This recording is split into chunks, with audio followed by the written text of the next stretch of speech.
As you got older, what is something difficult you had to accept about dating and relationships? At 71 years of age, a date means enduring complaints.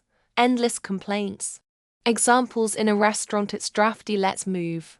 The portions are awfully small. In the movies, this reminds me of another show. This is a good spot for a commercial. In a car, can you turn up the heat? Can you turn down the air conditioner? This is not a shortcut. Out shopping, does this skirt make my ass look big? Where's the ladies' room? Why are you looking at that tramp? This is a weird one, but not every guy wants me for my body.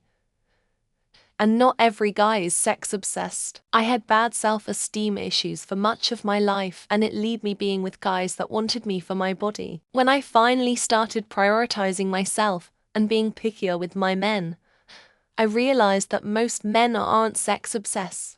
I have a loving BF now, and he changed a lot of how I think. That life is not a movie. No matter how perfect your partner is for you, they will still hurt you at some point.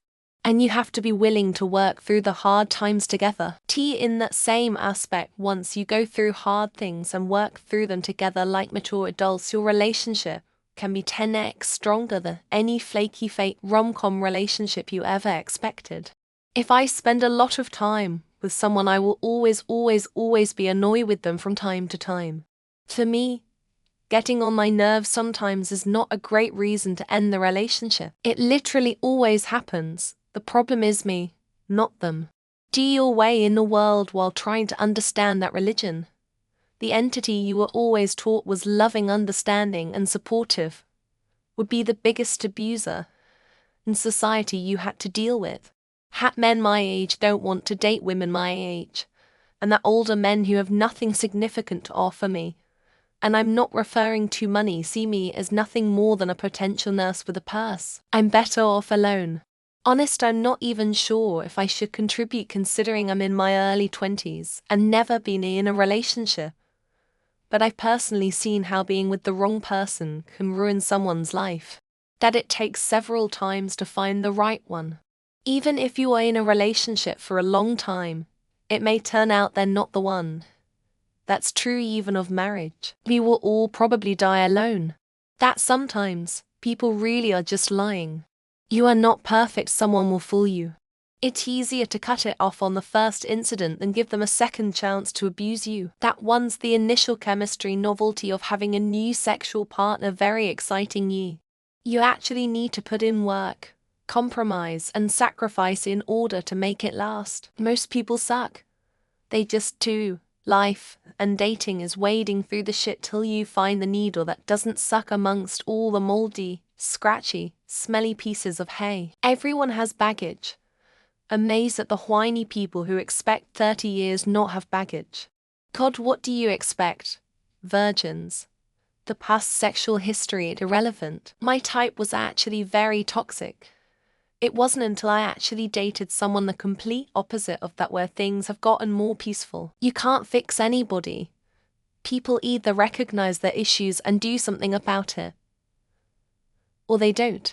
You can only decide what you can tolerate. Media and social media have poisoned a lot of people's perspective of a relationship, and even more so what a good and healthy relationship is. Realizing that dating as an older adult is different, and often the pool of potential partners has their own set of complex past experiences. People don't change. If there's something you don't like about them now, don't expect them to change in 10, 20, or even 50 years from now. Some relationships won't work out no matter how hard you try, and that's okay. The hard part is making the decision to end things and move on. The common denominator in all my failed relationships was me.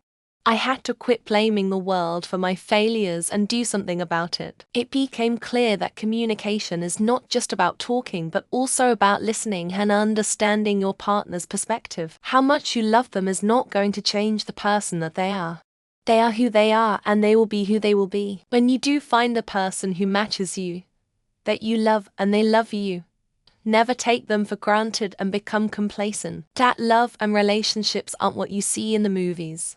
Nobody is perfect and no relationship worthwhile is always great. I came to understand that maintaining a sense of individuality is crucial.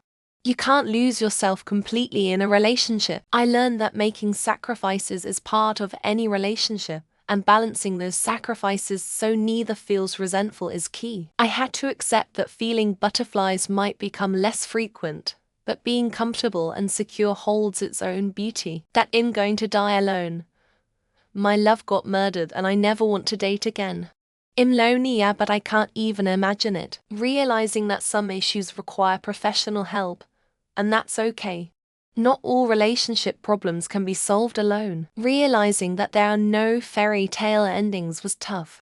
Real relationships require real work and aren't always perfect. I had to accept that just because someone is a good person doesn't necessarily mean they're the right person for me. I found that attraction is complex. It's not just about looks, but also about emotional connection and shared values. Over time, I learned that relationships require not just love but also respect, patience, and a lot of forgiveness. I found that it's important to keep dating your partner, to keep the romance alive, even after many years together. That all this time I was really looking to find my self-love and wholeness again, and now I'm happy being single. I had to come to terms with the fact that there's no such thing as perfect timing. Life is messy, and so is love. I learned that being alone is better than being in a bad relationship just for the sake of being with someone. I discovered that you can't change someone, and it's not your job to try. People only change if they want to. Accepting that sometimes being practical is as important as being romantic was a difficult pill to swallow. I learned that true commitment means choosing your partner repeatedly, even when things are not perfect. Not realizing you are resentful towards someone can turn you or the other party into an ass unknowingly. I found out that the more you know someone, the more you are challenged to love their flaws and all. If someone is not making time for you, it means that you're not as important as you think they are. I had to accept that sometimes relationships end, and it's no one's fault. It's just life. It dawned on me that conflicts are normal, and how we handle them is what really matters. Most of the things taught to me by pop culture is not what makes a good relationship. The art of detachment. No one is ever mine, so I should just enjoy it while it lasts. Chances are you're never going to get closure, or even a straight answer. Beautiful people can be shitty inside. Hollywood lied to me. I'm likely destined to be alone for the remainder of my life.